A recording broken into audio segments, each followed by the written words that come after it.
Hello guys, welcome back again to YouTube channel. Stay with me, I am Tutor Sukses.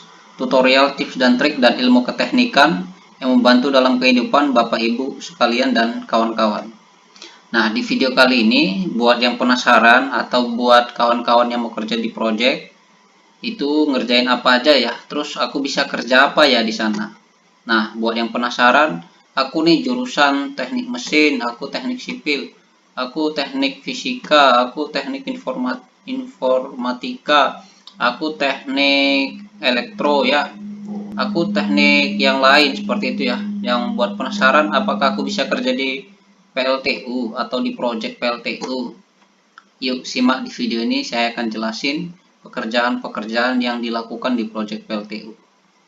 Stay on this channel, dan buat yang baru pertama singgah di channel ini, jangan lupa di subscribe, like, dan komen kalau ada yang kawan-kawan pengen tahu, atau kalau ada kawan-kawan yang punya ilmu baru, silahkan buat di kolom komentar.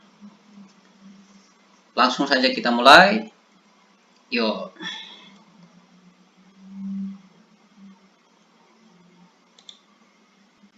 Yang pertama adalah jenis-jenis pekerjaan di project PLTU, atau bahasa asingnya kawan-kawan harus tahu ya, Coal Fire Steam Power Plant.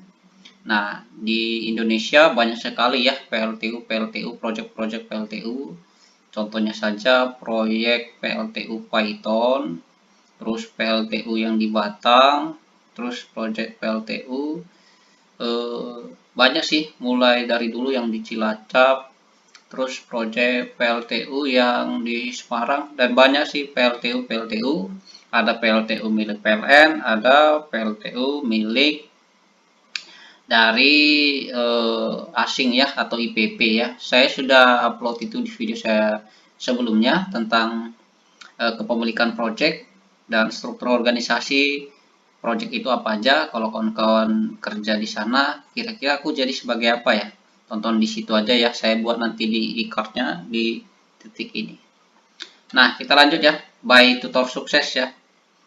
Dan jenis-jenis pekerjaan di PLTU yang pertama adalah pekerjaan sipil atau steel structure work. Yang kedua pekerjaan mekanik atau mechanical work. Yang ketiga pekerjaan perpipaan atau piping work. Terus pekerjaan kelistrikan electrical work. Terus pekerjaan pemasangan peralatan instrumentasi atau work. Terus pengujian satuan item atau individual test. Terus pre-commissioning. Terus commissioning ya.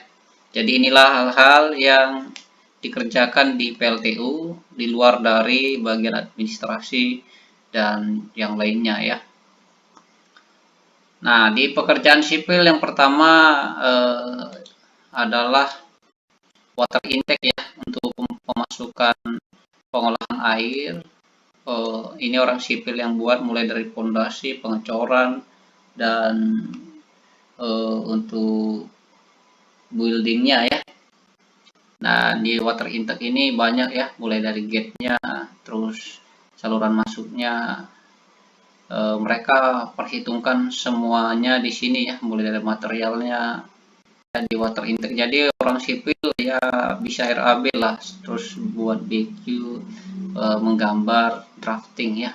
Dan di water intake ini banyak pekerjaannya ya, mulai dari kan kalau dia open cycle dia ngambil air dari laut ya. Kalau closed cycle bisa ngambil dari air sungai ya, atau danau ya. Terus yang kedua pekerjaan sipil di project PLTU itu building ya, atau bangunan, main house ya, terus WTP water treatment plant, CCR ya, terus pump house rumah pompa, WTP water treatment plant buildingnya, terus electrical building. Jadi semua bangunan itu yang ada di PLTU orang sipil yang ngerjain ya. Jadi teknik sipil berperan penting di sini ya, baik mungkin arsitek dan sebagainya lah yang lebih ke arah sipil gitu. Terus ya struktur besi ya, atau steel structure.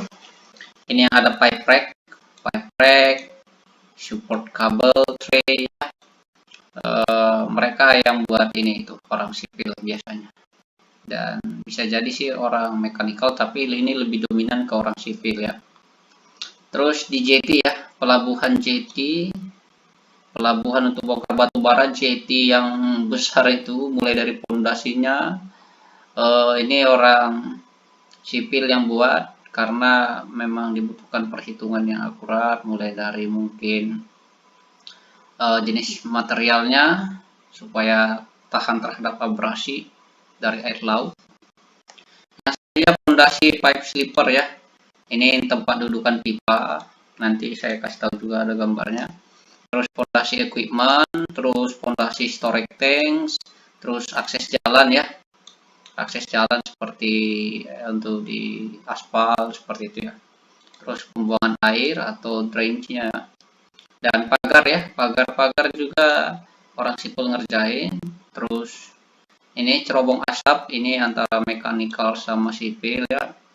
Untuk pondasinya orang sipil, foundationnya, terus fly ash silo, fondasinya juga orang sipil ya. Next, water intake itu adalah sistem untuk masuknya air laut ke plant ya, seperti yang saya jelaskan tadi. Air masuk dari sini, nanti ada gate-nya. Inilah yang dikerjakan orang sipil tuh, itu fondasinya itu banyak ya. Gitu. Nah, mereka membuat ini itu untuk masuknya air. Mereka orang sipil ya. Jadi orang sipil ini berperan penting pada saat pemulaian proyek ya, mulai dari surveyor ya, surveyor atau teknik sipil, bagian survei, dan teknik geologi ya. Biasanya ambil data untuk kekuatan tanah ini, mereka harus perhitungkan nanti kalau ada beban di atasnya ini apakah terjadi penurunan tanah atau sudah sesuai standar, dan apakah ini memang bisa diperhitungkan untuk keamanannya dalam jangka panjang. Jadi orang sipil berperan penting dalam lahan dan juga dalam bentuk fondasi dan pengerjaan di water intake ini. Terus yang selanjutnya building, semua building yang ada di power plant, terus di coal steam power plant, PLTU, ini building ini orang sipil yang buat. Ini main house, di sini ada, di main house ini ada turbin ya, ini boiler, ini chimney, ini electrical building, dan semua building baik di pump house, rumah pompa, terus WTP, electrical building, ini orang sipil yang ngerjain bangunannya ya, karena mereka yang paham untuk membangun gedung ya, mulai dari pengecoran pondasi dan sebagainya ya. Jadi kalau kalian lulusan teknik sipil bekerja di PLTU, di proyek PLTU, sangat bisa sekali ya, karena skupnya sangat luas, sangat besar, dan nilai proyeknya juga besar ya. Jadi nggak usah takut tuh. Dan struktur di besi, struktur besi atau steel structure, mulai dari pipe rack, ini pipe rack ya. Ini yang saya ajarin itu pipe rack dan pipe sleeper nanti saya ada kasih tunjuk juga, dan support kabel tray ya, untuk kabel-kabel supaya lebih rapi. Biasanya sih di sini di atas, dari di sebelah kiri atau sebelah kanan conveyor ini, atau di bawah tergantung penginstalasinya ya. Biasanya ada kabel tray supaya lebih rapi ya. Selanjutnya, betul. Nah, inilah jetty. Jetty ini tuh pelabuhan untuk bongkar batu bara ya. Jadi ini kapal, dan ini ship loader ya. Ini untuk membongkar, mengangkat batu baranya. Nanti dia ditransportkan ke sini, ke conveyor ya. Dari sini masuk ke hopper, dari hopper turun ke conveyor batu bara, dan disalurkanlah. Jadi di jetty ini, pembuatan ini itu fondasi ini, mulai dari jalannya ini sampai di ujung ini orang sipil yang buat ya. Nah, sampai ini fondasi ke dalam dasar lautnya, ini orang sipil yang buat, mungkin menggunakan alat pancang. Nah, kita next ya. Jadi orang sipil kalau lulusan teknik sipil dan yang berkaitan dengan sipil ya punya scope ya, punya peluang besar jadi project ya. Nah, jadi nggak usah takut buat kawan-kawan yang lulusan teknik sipil untuk berkarir di proyek PLTU. Terus kita, nah, fondasi, sorry, ini fondasi pipe sleeper ya, ini pipe sleeper untuk menopang dari pipa ya, pipa yang di atas ini ditopang oleh pondasi pipe sleeper ya. Jadi supaya pipanya tidak bengkok atau bending ya. Nah, yang selanjutnya pondasi-pondasi, contoh ini pondasi rotating equipment ya. Ini kan pompa air ya. Ini untuk buat pondasi ini orang sipil juga ya, karena mungkin dia menggunakan semen khusus, ada semen grouting ya, dan juga ada prosedurnya. Jadi orang sipil yang paham ini sampai detail ya, mulai dari pondasi tangki juga ya, orang sipil yang mengetahui ini secara detail, dan pondasi pompa ya, dan pondasi fan ya. Setiap pondasi yang ada di project PLTU itu orang sipil yang lebih ahli ya. Nah, dan chimney ini chimney bisa terbuat dari steel, bisa juga dari konkrit ya. Kalau dari konkrit biasanya orang sipil yang buat, kalau dia dari steel ini orang mekanikal yang buat. Tapi kalau untuk pondasinya tetap orang sipil ya, karena mereka lebih lebih paham ya, lebih paham. Terus selanjutnya ada namanya fly ash silo ya. Fly ash silo juga orang sipil yang buat, karena fly ash silo ini adalah untuk menampung abu pembakaran dari boiler ya. Dan di fly ash silo ini nanti ada penyemprotan air untuk mempermudah pengangkutan oleh truk ya kepada aspal ya, atau tempat pembuangan terakhir ya. Seperti itu. Jadi untuk ini fly ash silo ini dari konkrit ya. Ini orang sipil yang buat ya. Jadi orang sipil banyak ya peluangnya juga. Nih, kita beralih ke pekerjaan mekanik atau mechanical work. Di sini untuk peralatan rotating equipment, orang mekanik yang memasang atau installing, terus yang static equipment, contoh nanti saya jelaskan ya.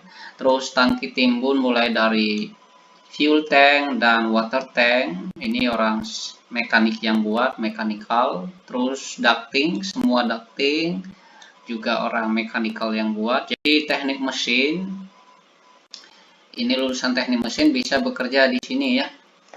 Terus pembuatan cerobong asap tadi, kalau yang dia menggunakan steel itu orang mechanical yang buat, dan pemasangan atau instalasi conveyor juga orang mechanical yang buat. Terus kalau pembuatan boiler juga dan lain-lain ini boiler orang mechanical yang buat, karena boiler adalah static equipment ya. Next, kita lanjutkan lagi di rotating equipment itu apa sih ya? Peralatan, arti rotating equipment adalah semua peralatan atau equipment yang berputar ya, yang berputar mengalami proses rotasi ya. Contohnya pompa juga ada pompa sentrifugal, submersible pump ya. Nah, inilah untuk positive displacement juga ada ya. Terus jet pump biasa ini kau punya kawan-kawan yang di rumah ini ada jet pump juga. Apalagi yang punya kolam. Terus vertical pump. Jadi semua instalasi yang berkaitan dengan pompa ini orang mekanikal yang kerjain ya. Jadi rotating equipment contoh juga fan ya.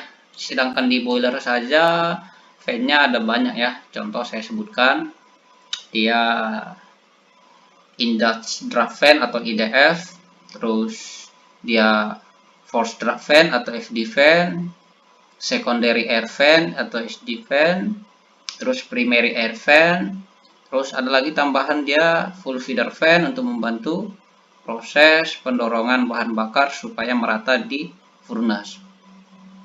Dan kompresor ya, kompresor juga ini orang mekanikal yang paham dan lebih ahli ya. Nah, ini tuh contohnya, ini yang saya bilang tadi, ini untuk yang ID fan, ini ID fan ya. Ini booster fan, jadi ini dayanya lebih kuat dalam menghisap ya, karena ini ada penambahan ya di sininya. Jadi untuk daya hisapnya lebih besar, jadi lebih membantu proses pembakaran di boilernya. Jadi tetap dia dalam kondisi normal ya, atau dia kondisinya 0 sampai minus 50 dan di posisi 0 ya. Terus di rotating equipment juga ada ini pompa ya, pompa. Setiap pompa ini pompa untuk fire fighting system, dan juga ini tuh di sini juga yang ahli bagian tentang kompres gas, oil separator, oil cooler ya, dan di kompresor ini orang mekanikal yang paham. Terus di static equipment ya, contoh heat exchanger, filter, air reservoir tank, artinya ini tangki air ya, penerima air, silo tadi, silo ya, terus cold bunker, vessel, low pressure dan HP heater, condenser. Ini khususnya di boiler, dierator, terus feed water tank ya. Jadi banyak yang dikerjakan orang mekanikal juga. Jadi setelah selesai fondasi oleh pihak sipil, dilanjutkan oleh orang mekanikal ya, pemasangan contoh dierator, heat exchanger ya, dan semua static equipment yang ada di PLTU project itu. Nah, ini storage tank juga orang mekanikal, mulai dari storage tank, ini fuel, baik dia bahan bakar untuk tangki bahan bakar dan juga tangki air ya. Nah, ini untuk lebih detailnya ya. Ini base plate, ini shell manway ya untuk orang. Terus ini pondasi orang sipil. Setelah orang sipil selesai, maka orang mekanikal yang melanjutkan untuk ngerol platnya, ngelas, terus membuat bagian atasnya roofnya sampai fan with checks ya. Nih, jadi orang mekanikal ahli nih di bidang water tank dan fuel oil tank. Nah, selanjutnya di ducting ya, ducting ini sangat banyak ya, mulai dari ini di boiler ya. Di boiler ini ducting ya, flue gas duct. Dan di HVAC ya, yang kalau kawan-kawan lihat di mall itu di bagian bawah itu namanya ada HVAC, heat ventilation air conditioning ya. Jadi itu ada kotak-kotak angin kalau bahasa lebih sederhananya untuk sirkulasi air ya, sirkulasi angin atau udara, supaya di parkiran di bawah biasanya atau ground base itu ada udara ya, jadi orang yang di bawah itu tidak kesesakan gitu ya. Itu aja sih, bentuknya bisa kotak, bisa juga spiral ya, spiral. Nih seperti ini, tergantung dengan konstruksinya ya. Di boiler wajib ada inilah contohnya di flue gas duct. Dan ducting untuk di KFD fan-nya ya, FD fan, ID fan ya, sempir semua lah. Untuk di boiler sampai ke secondary air fan-nya pasti ada ductingnya atau kotak udaranya gitu ya, white wind box. Ini stack dan chimney ya, ini dikerjakan juga oleh orang mekanikal ya. Ini tuh tinggi banget ya, tuh bayangin tuh ya, ngerjainnya ini ya cukup lama, dan orang yang harus tidak takut ketinggian ya, yang fobia ketinggian nggak usah bekerja untuk ngerjain chimney ya. Kalau saya kemarin waktu mengawasi itu, saya nggak takut ketinggian sih, tapi karena kondisinya sudah mendekati kropos, jadi saya nggak diperbolehkan oleh senior saya gitu.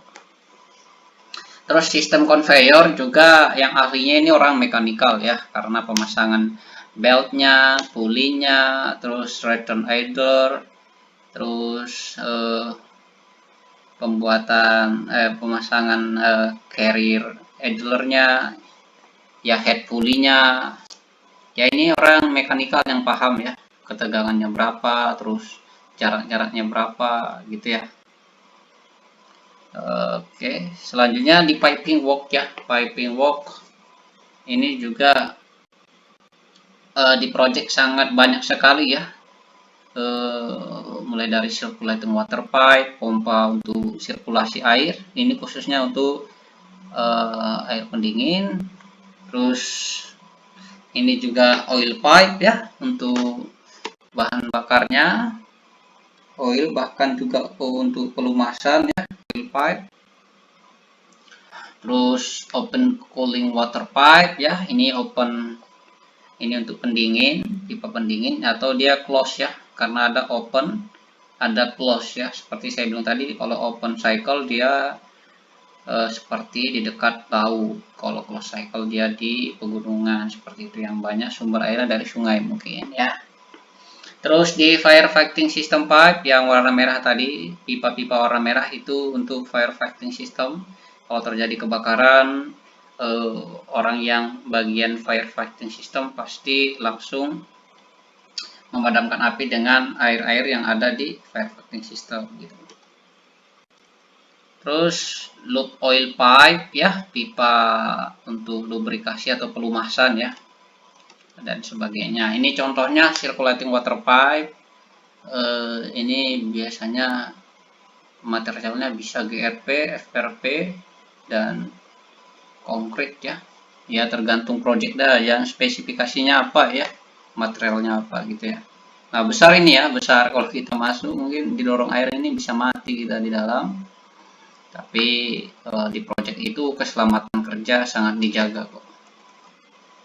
Terus inilah firefighting system pipe-nya. Pemipaannya banyak nih, karena dia ada yang diameternya 2 inci, 4 inci, dan yang kecil-kecil ya, seperti 2 inci itu yang agak lama ngerjain, sama 1 inci ya. Ya inilah pekerjaan firefighting system ini. Setiap stasiun seperti di WTP, di coal handling system, terus di handling system, di boiler, pasti ada firefighting system, karena di semua sistem yang ada di PLTU wajib ada firefighting systemnya untuk mencegah atau mengantisipasi adanya kebakaran ya, seperti itu. Ini fuel oil pipe ya, untuk bahan bakar ya, bahan bakar. Ini orang yang ahli di bidang piping work ya, bisa orang mekanikal ya, orang mekanikal biasanya juga paham ini. Tapi kalau sekarang ini harus ada sertifikatnya ya, sertifikat bagian piping, pemipaan ya. Jadi mereka lebih ahli ya di sini tuh.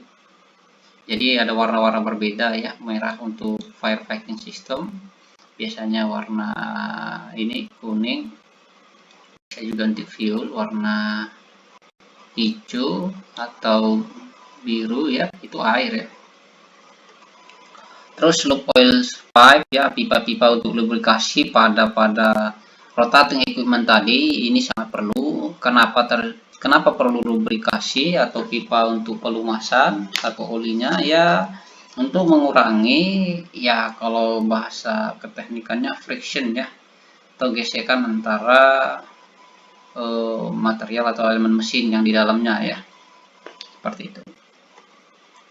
Kita next ya ke pekerjaan kelistrikan dan instrumentasi. Biasanya ini lulusan teknik elektro, teknik listrik, dan teknik fisika.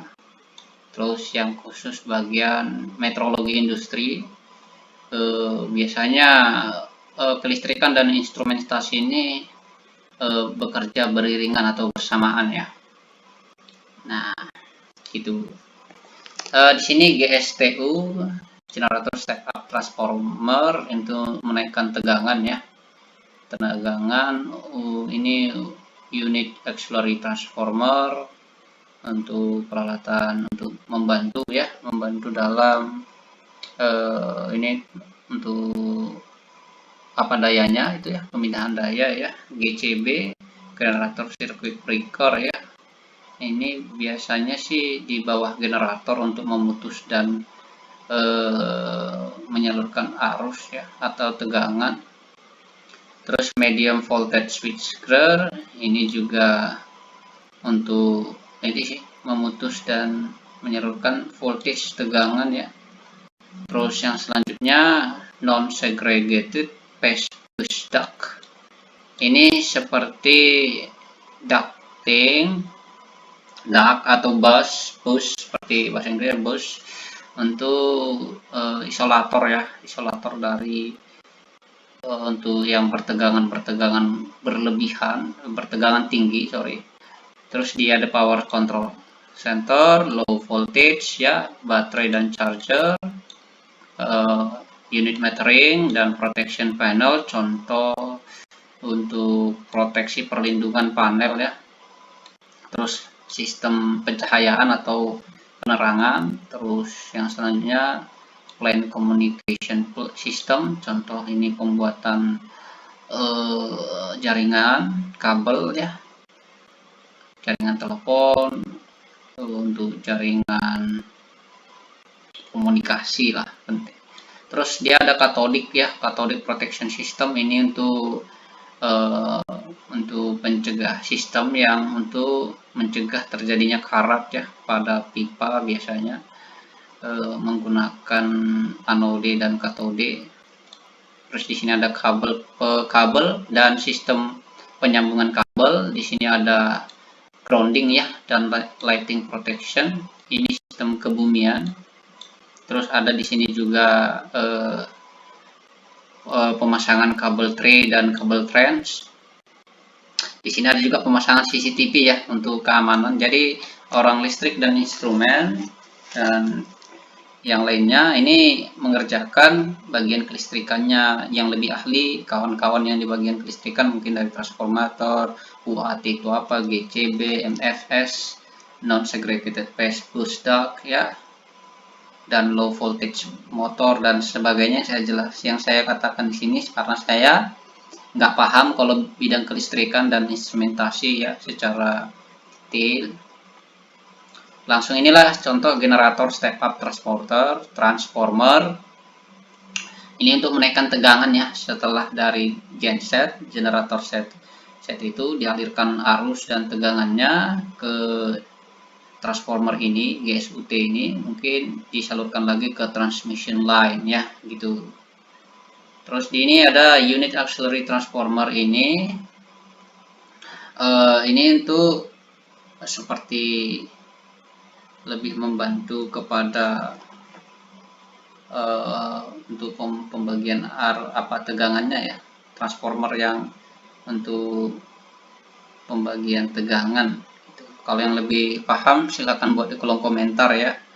Terus generator circuit breaker, biasanya ini di bawah dari gensetnya, ini untuk memutus dan menyambungkan tegangan atau arus ya. Ini medium voltage switchgear ya, ini untuk pengatur ya, lebih ke arah kontrolnya ya, pengendali ya, pengendali untuk tegangan untuk motor listrik, untuk busbarnya, dan untuk kontrol utama kelistrikannya. Inilah non segregated phase push duct ini ya. Inilah perlindungan untuk isolator ya, isolator dari kabel-kabel yang tersambung. Dia menggunakan ini tuh kotak ini yang ini. Inilah namanya non segregated phase push duct ya.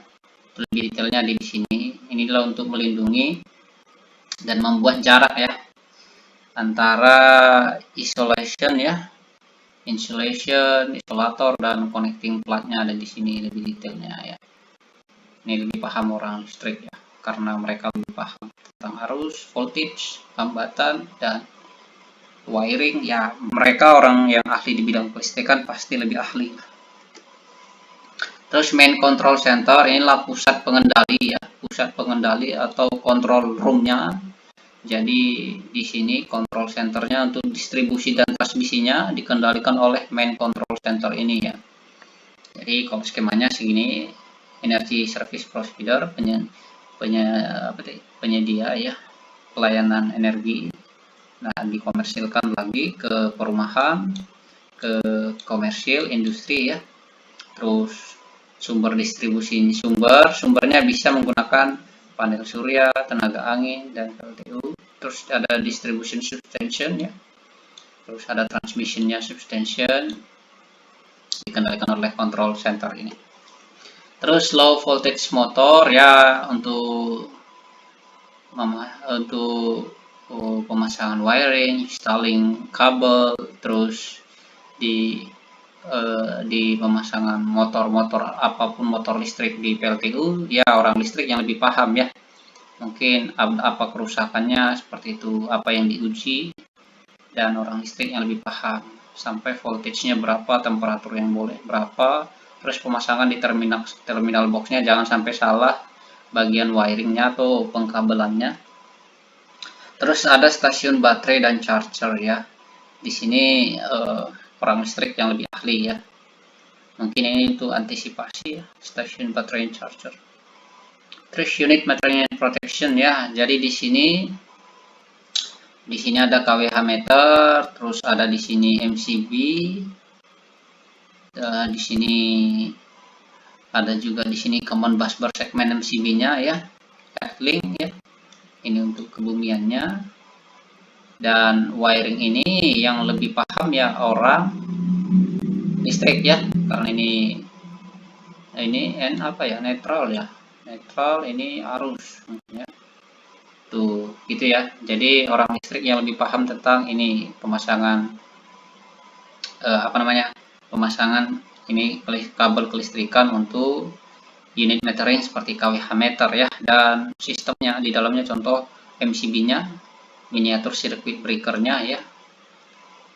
Ini teknik listrik, peluangnya di project sangat besar. Jadi pengerjaannya inilah cukup rumit ya, tapi yang terbiasa dengan sistem pengkabelan ya menurut mereka mungkin tantangan dan enjoy aja.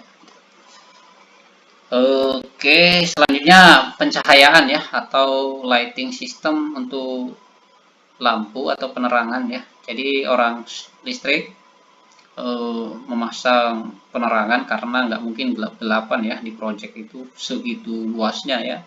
Sebuah project, contoh project yang ada di Batang itu sangat luas. Kalau gelap mungkin orang nggak bisa kerja dengan baik, mungkin kecelakaan kerja semakin besar. Makanya orang listrik akan memasang ini ya. Contoh ini pada waktu saya kemarin itu ada gunakan ini tuh. Lampunya jenis seperti ini ya. Ini lampu sorot apa ini? Ya banyak lah. Jadi orang listrik pekerjaan di project itu banyak ya. Terus plan communication system di sini teknik elektro, terus manajemen informatika dan teknik jaringan IT untuk membuat jalan listrik. Ini koordinasi mereka. Ini untuk membuat saluran komunikasi ya, contoh telepon, terus pemancar, terus pemasangan kabel-kabel atau wiringnya. Ya di sini banyak sih, mulai dari teknik informatika ya. Ini cathodic protection system tadi yang saya jelasin ini untuk menghilangkan karat ya yang terjadi pada pipa. Ini contohnya ya, kalau contoh realnya seperti ini itu. Jadi nanti karat yang ada di sini dipindahkan ke anodenya ini ya, karat yang sini dipindahkan ke sini itu. Nah, sistem kabel dan cabling system, jadi orang listrik yang lebih paham karena contoh yang saya tahu, contoh mereka sering bilang di project dulu itu NYC, kabel NYC ya, dan banyak ya jenis-jenis kabel berdasarkan PUIL, dan SNI ya, standar nasionalnya gitu. Jadi harus sesuai standar supaya tidak terjadi namanya troubleshooting ya. Selanjutnya grounding juga yang masang ini orang listrik, karena mereka yang paham tentang kebumian ya. Ini contoh kebumian dan lighting protection seperti penangkal petir. Penangkal petir juga orang listrik yang pasang lighting arrestor ya. Ini sub earth pitnya ya. Nah, terus kabel tray dan kabel trans ya. Bedanya kabel tray sama kabel trans. Kalau kabel trans ini seperti bunkernya, lebih banyak kabel-kabelnya, dan biasanya ini di samping kiri kanannya ada tembok ya, dan ini ada jalur-jalur khususnya. Ini contoh, ini jalur A, ini jalur B, dan ini lebih besar ya gitu, dan lebih kompleks. Biasanya juga ada sistem kabelnya, ini kabel trans ini di atasnya biasanya ditutup dengan semen juga, jadi ditutup seperti ini dan diberikan warna ya untuk kode atau labelingnya gitu. Nah, kalau kabel tray biasanya sih untuk biar lebih rapi aja dan lebih bagus ya dipandang dan lebih teratur. Biasanya warnanya kabel tray itu di project yang warnanya orange ya, seperti itu. Nah, next ya, pemasangan CCTV yang saya bilang tadi untuk keamanan dan security. Ini orang listrik berkoordinasi dengan mungkin teknik jaringan ya sebagainya lah. Di sini pemasangan CCTV dilakukan oleh orang listrik ya. Jadi untuk peluang lulusan teknik listrik atau elektro sangat besar di project ya, bahkan di PLTU bagian untuk setelah beroperasi pasti ada dong bagian maintenance utility-nya ya. Terus setelah ini dilakukanlah individual test, yaitu untuk pengecekan pemeriksaan ya. Ini orang instrumen, jadi teknik fisika atau metrologi industri, mereka akan melakukan pemeriksaan dan pengujian sistem secara individu atau per item ya. Contoh ini sedang melakukan mungkin ini apa ya, untuk contoh di fan dicek vibrasinya, getarannya berapa, suhunya berapa. Jangan sampai kalau untuk getaran di fan itu tidak boleh lebih dari 11 ya. Kalau lebih dari 11 itu danger. Ada kategori tertentu lagi ya, dan banyak lagi ya, mulai dari merger, pemasangan merger test ya. Terus setelah dilakukan individual test, kita ke tahap pre-commissioning. Ini artinya ini tuh setelah pemeriksaan dan pengujian per item tadi yang dilakukan oleh seorang instrumen itu tadi, pengecekan instrumen dan pengujian semua di konstruksi per item, barulah dilakukan pre-commissioning, yaitu kegiatan untuk diperiksa lagi pengujian dan pemeriksaan terhadap subsistemnya setelah dilakukan proses konstruksi selesai. Contoh, dia ada flashing, ada pigging ya, juga ada juga namanya boiling. Terus lebih kepada pengecekan akhir ya, sebelum dilakukan yang namanya ini commissioning ya. Commissioning inilah pengujian atau pemeriksaan terakhir pada sebuah proses project yang ada di PLTU. Jadi ini dilakukan pengujian untuk memastikan bahwa semua sudah memenuhi standar encode, semua pemasangan sudah benar dan telah memenuhi spesifikasi berdasarkan kontrak kerja. Dan commissioning ini lebih kepada uji coba ya, uji coba startup atau running mesin, tentang kehandalannya dan apakah mesinnya ini sesuai dengan yang diharapkan oleh owner ya, berdasarkan spesifikasi gitu ya.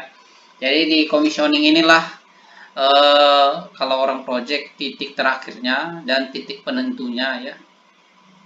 Setelah selesai commissioning nanti akan dilakukan namanya berita acara serah terima. Nah, serah terima proses pengerjaan project sudah 100% atau komplit, dan biasanya masih ada namanya garansi ya, garansi selama saya kurang tahu berapa, itu berdasarkan kesepakatan dari owner dan kontraktor gitu ya. Oke, mungkin gitu aja ya untuk pekerjaan di project PLTU. Jadi semua lulusan yang relevan ke project PLTU sudah saya jelaskan. Di luar dari itu, setelah operasional PLTU, semua jurusan itu pasti bisa bekerja di PLTU ya.